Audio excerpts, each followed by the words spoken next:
მიუნხენის საერთაშორისო უსაფრთხოების კონფერენციაში მიიღებენ მონაწილეობას ქართული ოცნების ლიდერები. ასეთი რამ არასდროს მომხდარა. პრემიერ-მინისტრები მუდმივად ჩადიოდნენ შვეიცარიაში, მიუნხენში, მათ ჰქონდათ სიტყვით გამოსვლები, ისინი ესაუბრებოდნენ პარტნიორებს, სოფლიო ბიზნესს და შესაბამისად ეს იყო მათთვის შანსი, რომ საქართველოსთვის ინვესტიციები მოეზიდათ და მეტი მხარდაჭერა დასავლეთიდან. თუმცა წელს ქართულმა ოცნებამ არც ერთი კონფერენციის მხრიდან მოწვევა არ მიიღო. ეს არის მთავრობის ადმინისტრაციის მიერ დადასტურებული ინფორმაცია, რომ არც მიუნხენში მიიწვიეს ქართული ოცნების ლიდერები და ირაკლი ყობახიძე ვერც დაოსში ჩავა შვეიცარიის ქალაქში დაგეგმილ საერთაშორისო ფორუმზე, რომელიც სოფლიოში ერთ-ერთი ყველაზე მასშტაბურია. იქ წელს აპირებს 60-მდე სახელმწიფოს და ქვეყნის მეთაური ჩასვლას და ამ ფორუმში მონაწილეობას მიიღებენ ბიზნესებიც მსოფლიოდან. ისინი წელს აპირებენ ისაუბრონ ტექნოლოგიურ განვითარებაზე, მის როლზე კრიზისის გადაჭრის პროცესში, თუმცა ამ ყველაფერს დააკლდება საქართველოს პირველად. თავდაცვის ყოფილი მინისტრი ამბობს, რომ ეს საერთაშორისო იზოლაციის დასტურია და ის იხსენებს თუ როგორ მოხდა და როგორ დაიწყო ამ მსოფლიო მასშტაბის ფორუმში მონაწილეობა ქართულმა ოცნებამ 2012 წელს. ყველა წელი იწყება ორი მთავარი პარალელური ღონისძიებით. ერთი ეს არის ეკონომიკაში და ეს არის დავოსის ფორუმი, საინვესტიციო გარემო, ვაჭრობა, ეკონომიკა, ფინანსური სექტორი, ეს არის დავოსი და მეორე ეს არის თავდაცვა უსაფრთხოება, სახელმწიფოების გამძლეობა და სიმტკიცე მომეტებული საფრთხეების წინაშე, ეს არის მიუნხენის კონფერენცია. არც ერთ ამ ორ მთავარ წლის გამხსნელ ღონისძიებაზე ქართული ოცნება მიპატიჟებული არ არის და არ მიიღებს მონაწილეობას. სხვათა შორის აუცილებლად უნდა ვთქვა, 2012 წელს, როდესაც ხელისუფლება შეიცვალა საქართველოში და ქართული ოცნების ლიდერს მაშინ დელს ბიძინეევანიშვილს მაინც და მაინც არავინ არ იცნობდა და შესაბამისად სათუო იყო დაპატიჟება ამ ორ ფორუმზე. ის კაცი, რომელმაც ის თავად წაიყვანა დავოსის ფორუმზე და წარუდგინა მთელ ცივილიზებულ ბიზნეს საზოგადოებას, იყო ჯორჯ სოროსი.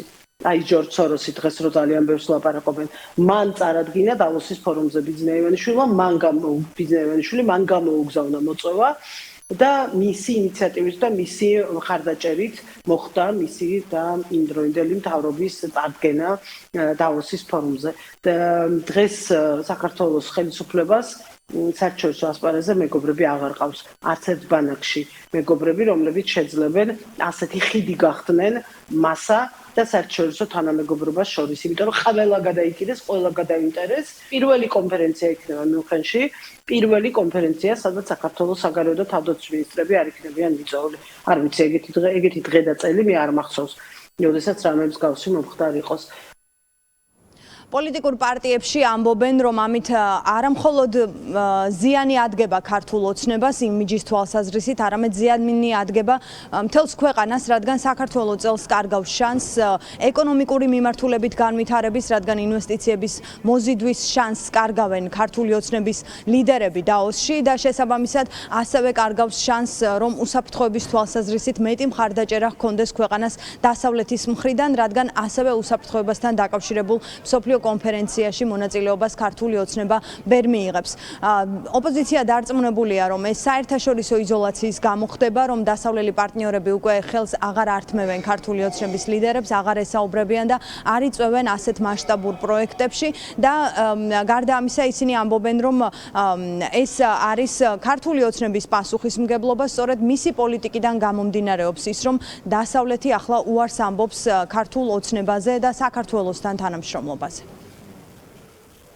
ეს არის საერთაშორისო იზოლაციის მორიგი გამოვლინება, სადაც ივანიშვილის არაღიარებულ, არალეგიტიმურ, ეგრეთ წოდებულ ხელისუფლებას არ აქვს საერთაშორისო აღიარება და შესაბამისად არაღიარების პირობებში არ აქვს არც მოწვევა, არსად იქნება ეს მიუნხენი, დავოსი, ვაშინგტონი თუ ნებისმიერი სხვა მნიშვნელოვანი საერთაშორისო ფორუმი, სადაც წყდება პოლიტიკა და იქ სადაც წყდება მსოფლიოს უმნიშვნელოვანესი ეკონომიკური საკითხები, რაც საქართველოსთვის გადამწყვეტი და ღირებულია. სამწუხაროდ ქართული ოცნების პირობებში საქართველოს გამოაკლდება ამ მსოფლიო ეკონომიკურ ფორუმსაც. ერთადერთი არჩევანი და გამოსავალი არის ხელისუფლებიდან რუსეთის რეჟიმის და ივანიშვილის ჩამოშორება. ეკონომიკური თვალსაზრისით ეს გამოიყენებოდა ახალი ინვესტორების, ახალი ეკონომიკური აქტორების მოსაზიდად. ეს არის ძალიან კარგი შესაძლებლობა. სოფლიოს ყველა ქვეყნიდან იქ იყრიან თავს ეკონომიკური აქტორები და საქართველოსთვის ეს იყო ძალიან კარგი შესაძლებლობა ახალი ურთიერთობების ფორმირების და აი ამ ადამიანების საქართველოში მოსაზიდად, ახალი ინვესტორების მოსაზიდად და ამ შესაძლებლობის არ გამოყენება ქვეყნისთვის იქნება ძალიან ცუდი. მთავრობა, რომელიც ამაყობს, ყოველ შემთხვევაში საზოგადოებას ატყუებს, რომ თითქოს აი ესეთი ეკონომიკური წინსვლა გვაქვს. ამ შესაძლებლობას თავისინებით არ იყენებდეს, ბუნებრივია, ეს ნაკლებად დამაჯერებელია. გადაწყვეტილება რომ არ მიიღო მონაწილეობა არც დავოსში ეკონომიკურ ფორუმზე და არც მიუნხენის უსაფრთხოების კონფერენციაზე, განპირობებულია იმითი, რომ იქ ჩავიდნენ ხელსა ჩამოართვეს არავინ. დავოსში კიდე ალბათ რაღაცა პატარა შანსი შეიძლება ყოფილიყო, რომ რომელიმე არაბ შეიხს მაინც ჩამოერთვა ხელი, მაგრამ იმის მერე რაც აქონდა სანიკიძემ დაატრიალეს იქ, საერთოდ მაგ შანსის დაგარეს. ამიტომ იქ ჩასვას აზრი არ აქვს. ამიტომ არ ჩადიან უბრალოდ იმის გამო, რომ ხელის ჩამოთვევი არ არის არავინ. დონალდ ტრამპთან შეხვედრის შანსს ქართული ოცნება ამჯერადაც გამოტოვებს, რადგან ამერიკის არჩეული პრეზიდენტი შვეიცარიის ქალაქ დაოსში დაგეგმილ კონფერენციაზე დასწრებას გეგმავს, ისევე როგორც ამ კონფერენციაზე იქნებიან დასავლური სახელმწიფოების ლიდერები, რეგიონიდან აზერბაიჯანის პრეზიდენტი ჩავა, სომხეთის პრემიერ-მინისტრი, თუმცა საქართველოს მთავრობის წევრები აქ მონაწილეობას ვერ მიიღებენ. დაოსში ეკონომიკური ფორუმი 20 იანვრიდან იწყება. რეჟიმის სრული იზოლაცია ეს რუსუდან დუმბაძე იყო.